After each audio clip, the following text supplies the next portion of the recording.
Good evening friends. ಇವತ್ತು complex ನಂಬರ್ಸಲ್ಲಿ ಇನ್ನೊಂದು ಪ್ರಾಬ್ಲಮ್ಗೆ ನಾವು ಹೋಗ್ತಾ ಇದ್ದೀವಿ. ಮೀನ್ಸ್ ನೆಕ್ಸ್ಟ್ ಪ್ರಾಬ್ಲಮ್ಗೆ ಆ್ಯಕ್ಚುಲಿ ಮೂವ್ ಆಗ್ತಾ ಇದ್ದೀವಿ. What is the question is show that 1 + sin θ + I cos θ divided by 1 + sin θ - I cos θ whole power n is equal to cos n of π/2 - θ plus I sin n of π/2 - θ. ಅಂದರೆ LHS is equal to RHS means ಇಷ್ಟು is equal to ಇಷ್ಟು ಅಂತೇಳಿ ನಾವು prove ಮಾಡಬೇಕು.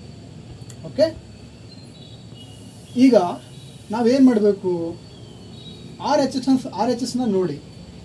ಕಾಸ್ ಇನ್ terms of ಕಾಸಲ್ಲಿ π/2 - θ ಅಂತ ಬಂದೈತೆ, ಮತ್ತು sign π/2 - θ ಅಂತ ಬಂದೈತೆ. ಮತ್ತು 1 + sin θಗೆ ನಮಗೆ ಯಾವುದೇ ಅಂದರೆ ಫಾರ್ಮುಲಾ ಬರೋಕ್ಕೆ ಆ್ಯಕ್ಚುಲಿ ಚಾನ್ಸ್ ಸಿಗ್ತಾ ಇಲ್ಲ. ಹಾಗೆ ಕಾಸ್ θ ಕೂಡ ಆ್ಯಕ್ಚುಲಿ ಯಾವುದೇ ಒಂದು ಅಂದರೆ ರೆಡ್ಯೂಸ್ ಮಾಡ್ಕೊಳ್ಳೋಕ್ಕೆ ಒಂದು ಫಾರ್ಮುಲಾ ಬರ್ಕೊಳ್ಳೋಕ್ಕೆ ಯಾವುದೂ ಚಾನ್ಸ್ ಸಿಗ್ತಾ ಇಲ್ಲ.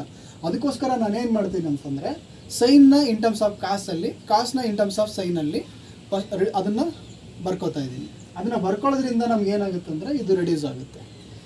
Okay, we shall have sine ಥೀಟಾನ ಏನಂತ ಬರ್ಕೋಬಹುದು, ಕಾಸ್ ಆಫ್ π/2 - θ ಅಂತ ಬರ್ಕೋಬಹುದು.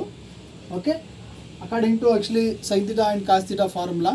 Okay, first quadrant, second quadrant, third quadrant, fourth ಕ್ವಾಡ್ರೆಂಟಲ್ಲಿ ಅದು ನಮಗೆ ತಿಳಿಸ್ಕೊಡುತ್ತೆ. ಓಕೆ, ನೆಕ್ಸ್ಟ್ ಕಾಸ್ ಥೀಟಾನ ಏನಂತ ಬರ್ಕೋಬೋದು, ಸೈನ್ ಆಫ್ π/2 - θ ಅಂತ ಬರ್ಕೋಬೋದು. ಹಾಗೆ ಕೂಡ π/2 - θನ ನಾನು 5 ಅಂತ ಕನ್ಸಿಡರ್ ಮಾಡ್ಕೋತೀನಿ. ಬಿಕಾಸ್ π/2 - θ ಎಲ್ಲ ಕಡೆ ಹಾಕೊಂಡು ಮಾಡಿದಾಗ ಸ್ವಲ್ಪ ಕನ್ಫ್ಯೂಸ್ ಆಗುತ್ತೆ. ಅದಕ್ಕೋಸ್ಕರ ನಾನೇನು ಮಾಡ್ತಿದ್ದೀನಿ, ಅದನ್ನು ಸಿಂಪ್ಲಿಫೈ ಮಾಡ್ಕೊಳ್ಳೋಕ್ಕೆ ಶಾರ್ಟ್ ಆ್ಯಂಡ್ ಟರ್ಮಲ್ಲಿ π/2 - θ = 5 ಅಂತ ಕನ್ಸಿಡರ್ ಮಾಡ್ಕೋತೀನಿ. ನೆಕ್ಸ್ಟು ಆ ಲಾಸ್ಟಲ್ಲಿ ಬೇಕಾದ್ರೆ ಅದನ್ನು ಸಬ್ಸ್ಟಿಟ್ಯೂಟ್ ಮಾಡ್ಕೋಬೋದು. ಓಕೆ, ಏನಾಗುತ್ತೆ ಈಗ, ಇನ್ಸ್ಟೆಡ್ ಆಫ್ ಸೈನ್ ಥೀಟಾ ಏನಂತ ಬರೆದಿದ್ದೀನಿ, cos of π/2 - θ, instead of cos theta = sine of π/2 - θ ಅಂತ ಬರ್ಕೊಂಡಿದ್ದೀವಿ. ನೆಕ್ಸ್ಟ್ ಇದು ಏನು ನಾವು ಬರ್ಕೊಂಡಿದ್ದೀವಿ, ಏನು ನಾವು ಅಸ್ಯೂಮ್ ಮಾಡ್ಕೊಂಡಿದ್ದೀವಿ, ಅಸಂಪ್ಷನನ್ನು ಆ್ಯಕ್ಚುಲಿ ಇರುವಂಥ ಇದರಲ್ಲಿ ಅಂದರೆ LHS ತೊಗೊಂಡಿದ್ದೀನಿ. What is LHS? LHS = 1 + sin θ + I cos θ divide by 1 + sin θ - I cos θ whole power n. Okay, ಅದಕ್ಕೆ ಸಬ್ಸ್ಟಿಟ್ಯೂಟ್ ಮಾಡ್ಕೊಂಡಿದ್ದೀನಿ. ಏನಾಯಿತು, 1 + cos π/2 - θ ಆಯಿತು, ಪ್ಲಸ್ I sin ಆಫ್ π/2 - θ ಆಯಿತು, instead of cos. Okay, 1 + cos π/2 - θ - I sin π/2 - θ whole power n. Okay, next ಏನಂತ ಬರ್ಕೋಬೋದು, π/2 - θನ ಏನಂತ ಬರ್ಕೊಂಡಿದ್ದೀವಿ, 5 ಅಂತ ಬರ್ಕೊಂಡಿದ್ದೀವಿ. ಅದನ್ನು ಸಬ್ಸ್ಟಿಟ್ಯೂಟ್ ಮಾಡ್ಕೊಳ್ಳಿ. ಏನಾಗುತ್ತೆ, 1 + cos π + I sin π divide by 1 + cos π - I sin π whole power n ಅಂತ ಆಯಿತು. Okay, we already know that what is 1 + cos θ formula, 2 cos square θ/2. Here only 1 + cos π, instead of 1 + cos π, actually we have to return as 2 cos square π/2. And also we know that sin θ is equal to 2 sin θ/2 into cos θ/2. Same here actually same formula apply ಮಾಡಿ ಇಲ್ಲಿ ಕೂಡ ಏನಾಗುತ್ತೆ, I into 2 sin π/2 and cos π/2. Here actually instead of theta we have pi. Okay, therefore π/2. Same denominator also same, 2 cos square π/2 minus I 2 sin π/2 into cos π/2 whole power n. Okay, ಪ್ರೀವಿಯಸ್ಸಲ್ಲಿ ನಮಗೆ ಸಿಕ್ಕಿರುವಂಥದ್ರಲ್ಲಿ 2 cos π/2 common ಸಿಗುತ್ತೆ, both denominator and also numerator and also denominator we get actually common 2 cos π/2. ಇನ್ನು ಮಿಕ್ಕಿದ್ದೇನು ಉಳಿತು, cos π/2 plus I sin π/2 divided by same 2 cos π/2 ಇಲ್ಲೂ common ಸಿಕ್ಕೈತೆ, same cos π/2 minus I sin π/2 whole power n ಆಯಿತು. Here 2 cos π/2 divided by 2 cos π/2 get cancel. Okay, ಮತ್ತೆ ಏನು ಉಳ್ಕೊತದೆ, cos π/2 plus I sin π/2 divided by cos π/2 minus I sin π/2 whole power n ಉಳ್ಕೊತದೆ. Okay, ನಮಗೆ next ಏನು ಉಳ್ಕೊತದೆ, cos π/2 plus I sin π/2 whole power n. And also ಏನು ಮಾಡ್ತಾ ಇದ್ದೀನಿ ಅಂತಂದರೆ, ಎನ್ನನ್ನು ಒಳಗಡೆ ಮಲ್ಟಿಪ್ಲೈ ಮಾಡ್ಕೊಳ್ತಾ ಇದ್ದೀನಿ ಸಪ್ರೇಟ್ ಆಗಿ. ಎನ್ನನ್ನು ಒಳಗಡೆ ಬೇರೆ ಆ್ಯಕ್ಚುಲಿ ಸಪ್ರೇಟ್ ಆಗಿ ಅದರ ಪವರ್ನ ಬರೀತಾ ಇದ್ದೀನಿ. Same cos π/2 plus I sin π/2 whole power n.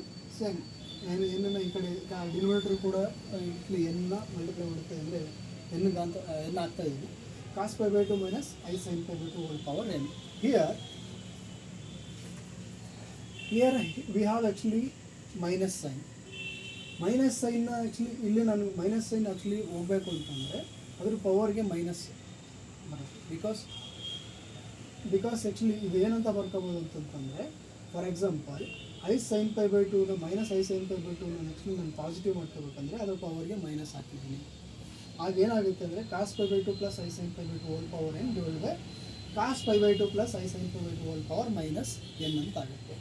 For example ಈಗ ಅದರ ಪವರ್ ಮೈನಸ್ ಎನ್ ಇದೆ ಅಂತಂದರೆ, ಅಥವಾ ಅದರ ಪವರ್ ಆ್ಯಕ್ಚುಲಿ ಯಾವುದೇ ಆಗಲಿ, ಒಂದು ಸಂಖ್ಯೆಯ ಪವರು ಅಥವಾ ಅದರ ಒಂದು ಸಂಖ್ಯೆಯ ಘಾತ ಸಂಖ್ಯೆ ನೆಗೆಟಿವಿಟಿ ಅಂದರೆ ಋಣಾತ್ಮಕವಾಗಿ ಬಂದಿದೆ ಅಂತಂದರೆ ಅದನ್ನು ಧನಾತ್ಮಕವಾಗಿ ಬರ್ಕೋಬೇಕಾದ್ರೆ 1 ಡಿವೈಡೆಡ್ ಬೈ ಹೋಲ್ ಥಿಂಗ್ ಏನಿದೆ ಅದು ಅದರ ಪವರ್ ಎನ್. ಅಂದರೆ ಈ ಘಾತ ಸಂಖ್ಯೆ ಪಾಸಿಟಿವ್ ಅಂದರೆ ಋಣಾತ್ಮಕವಾಗಿ ಧನಾತ್ಮಕವಾಗಿ ಬರೀಬೇಕು ಅಂತಂದರೆ ನಾನು ಏನು ಮಾಡಬೇಕು, 1 divided by cos pi by two plus I sine pi by two whole power n ಅಂತ ಬರ್ಕೊಂಡೆ. ಈ ಥರನೂ ಬರ್ಕೋಬೋದು. ನೆಕ್ಸ್ಟ್ ನ್ಯೂಮರೇಟರ್ ಏನಿತ್ತು ಅದನ್ನು ಬರ್ಕೊಂಡಿದ್ದೀನಿ. ಓಕೆ, ಇದೇನಾಗುತ್ತೆ ಅಂದರೆ ಮೇಲ್ಗಡೆ ಹೋದಾಗ ಇಂಟು ಆಗುತ್ತೆ. ಮತ್ತು ನೆಕ್ಸ್ಟ್ ಏನಾಯಿತು, cos pi by two plus I sine pi by two whole power n into cos pi by two plus I sine pi by two whole power n. ಇದು ಕೆಳಗಡೆ ಇರೋದು ಮೇಲ್ಗಡೆ ಬಂದಾಗ ನ್ಯೂಮರೇಟರ್ ಬರುತ್ತೆ. ಓಕೆ, ಹಿಯರ್ ನಮಗೆ ಇನ್ನೇನು ಉಳಿತು, ಕಾಸ್ ಪೈ ಬೈ ಟು. ಯಾಕಂದರೆ ಬೇಸ್ ಸೇಮ್ ಇದ್ದಾಗ ಏನು ಮಾಡ್ಕೋಬೋದು, 2 ಬೇಸ್ ಸೇಮ್ ಇದ್ದಾಗ ಅದ್ರ ಪವರ್ನ ನಾನು ಆ್ಯಡ್ ಮಾಡ್ಕೋಬೋದು. ಅದಕ್ಕೋಸ್ಕರ ಏನು ಮಾಡ್ತಾ ಇದ್ದೀನಿ, ಆ್ಯಡ್ ಮಾಡ್ಕೊಂಡಿದ್ದೀನಿ. ಎನ್ ಪ್ಲಸ್ ಎನ್ ಏನಾಗಿತ್ತು 2 power n. Because here base is same, cos pi by two plus I sine pi by two into cos pi by two plus I sine pi by two whole power n. ಇಲ್ಲಿ whole power n ಇತ್ತು. 2 base same ಇರೋದ್ರಿಂದ ಏನು ಮಾಡ್ತಿದ್ದೀನಿ, ಅದರ ಪವರ್ನ add ಮಾಡ್ತಾ ಇದ್ದೀನಿ. ಅದಕ್ಕೋಸ್ಕರ cos pi by two plus I sine pi by two whole power 2n ಅಂತ ಸಿಗ್ತದೆ. ನೆಕ್ಸ್ಟ್ ನಮಗೆ 2n ಒಳಗಡೆ ಮಲ್ಟಿಪ್ಲೈ ಮಾಡ್ಕೊಳ್ತೀವಿ. 2n ಒಳಗಡೆ ಮಲ್ಟಿಪ್ಲೈ ಮಾಡ್ಕೊಳ್ತೀನಿ. ನೆಕ್ಸ್ಟ್ ಏನು ಸಿಗುತ್ತೆ, cos 2n pi by two plus I sine into 2n into pi by two. 2 get cancel, both side 2 get cancel. Okay, ಇನ್ನೇನು ಉಳಿಯುತ್ತೆ ನಮಗೆ, cos n pi plus I sine n pi. What is pi here, what is pi? Pi is equal to pi by two minus theta. ಅದನ್ನು ನಾನು ಮತ್ತೆ substitute ಮಾಡ್ಕೊತೀನಿ. Instead of pi actually we can return as pi by two minus theta, because we consider pi is equal to we consider pi by two minus theta is equal to pi. Okay, ಮತ್ತೆ reverse ಹಾಕೋತೀನಿ. ಅದಕ್ಕೆ ಏನಾಯಿತು, cos n into pi by two minus theta plus I sine n into pi by two minus theta. Therefore LHS is equal to RHS. Here we show that